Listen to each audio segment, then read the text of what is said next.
This time, we're leaving the PDP, we're leaving the APC, we are going to be with the Labour Party. And guess who is in the house to engage on the issue of Edo 2024 governorship election as it relates to the Labour Party and its governorship candidate, talking about Barrister Olumide Akpata.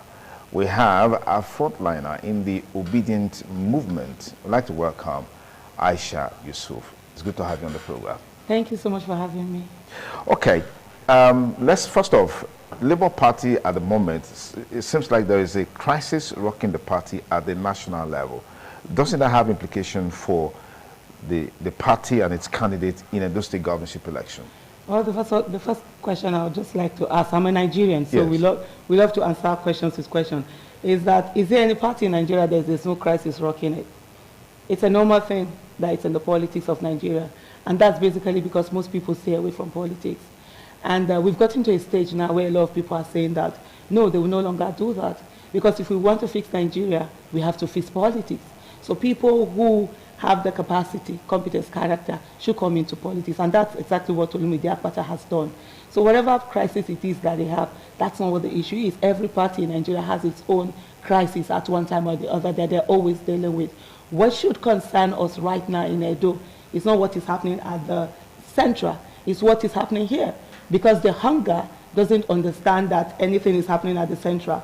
The suffering, the insecurity doesn't understand that anything is happening at the central. And I love the way we started this program. You say, leave APC and PDP. They are Siamese twins.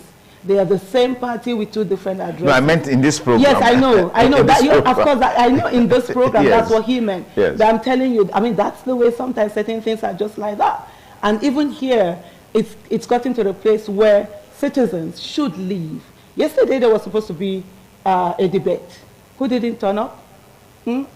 Yes, APC and PDP candidates. Because, of course, they have no respect for the people. And they do not care about what it is that the people think. Because but just the same way that your principal didn't turn up for a debate on Friday as well.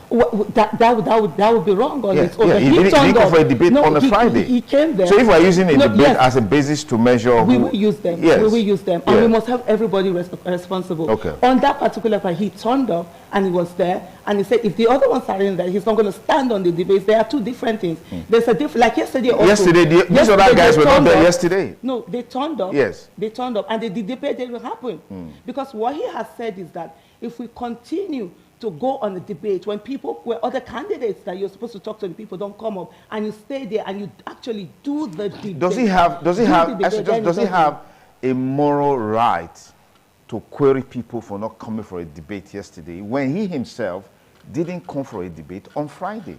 So does that make sense? He did not come for a debate, or he was there. So if he was there, why did?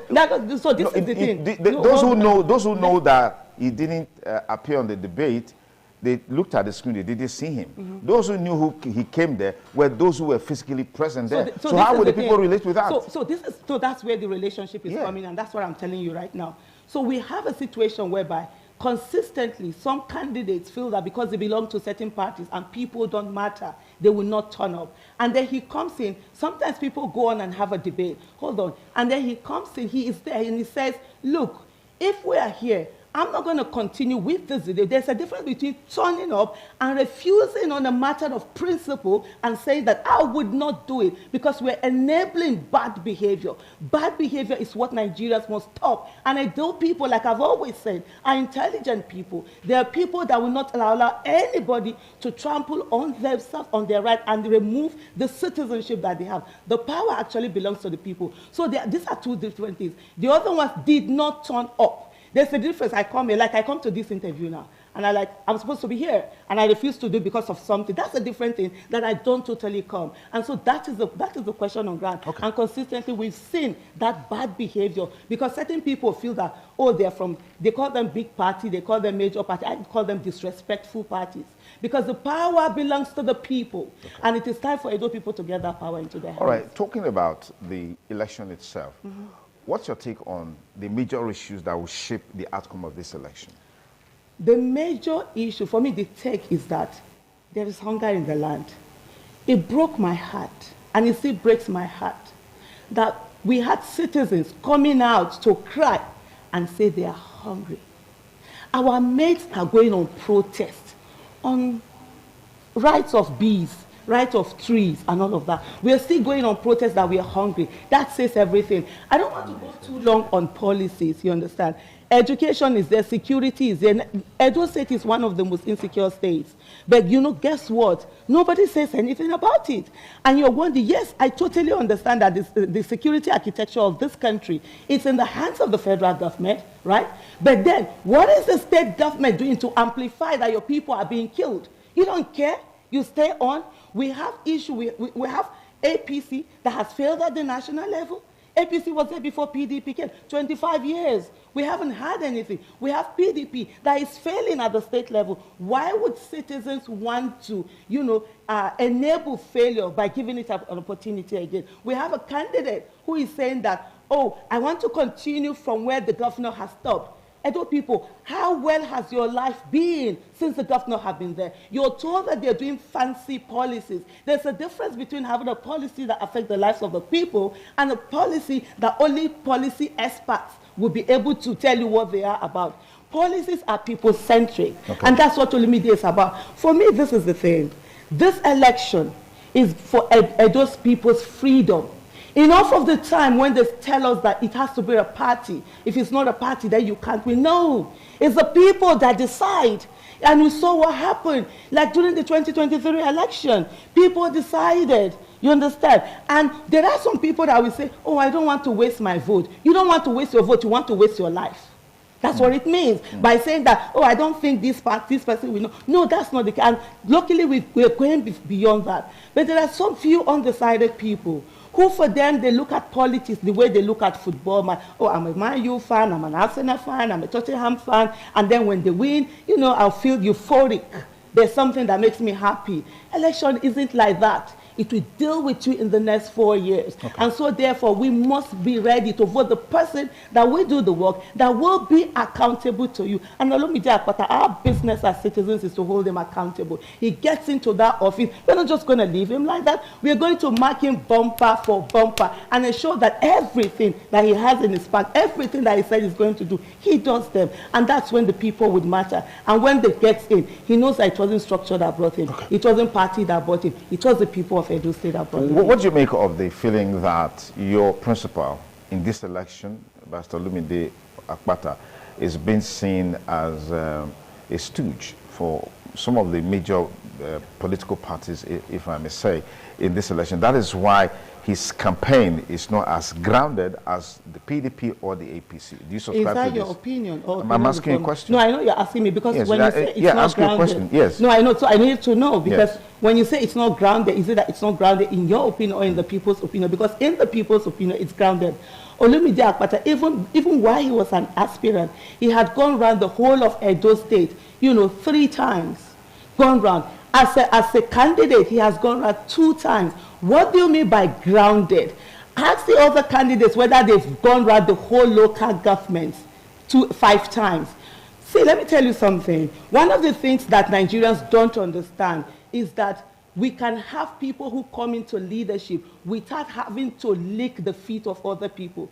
We are used to sycophancy. So what we have as normally stooges are the ones that are put in by the so-called 2 major parties, but I call them 2 disrespectful parties because they don't care about the citizens. APC and PDP are the ones who do stooges. So that's why you have to be a slave to someone, you have to keep being there, and then they'll put somebody that cannot even speak pidgin English, that we speak that is the lingua franca in Nigeria. And so people think that Olumide Akpata has come out to shatter the table, to shatter the glass ceilings and say, look, I can stand and do this thing. And you know one of the things about it is that I remember when Olumide Akpata wanted to be the NBA president. That was the same thing people said. He wasn't a son, he's not this, he's not this. We are used to a certain kind of leadership where people just come in and they have to be guided. So if somebody is not raising your hand and you dare to come out, it's almost in as if, how dare you? That's the kind of leadership. That's why when they get into office, they are not loyal to the people. They are not accountable to the people. They do not care about the people. They only care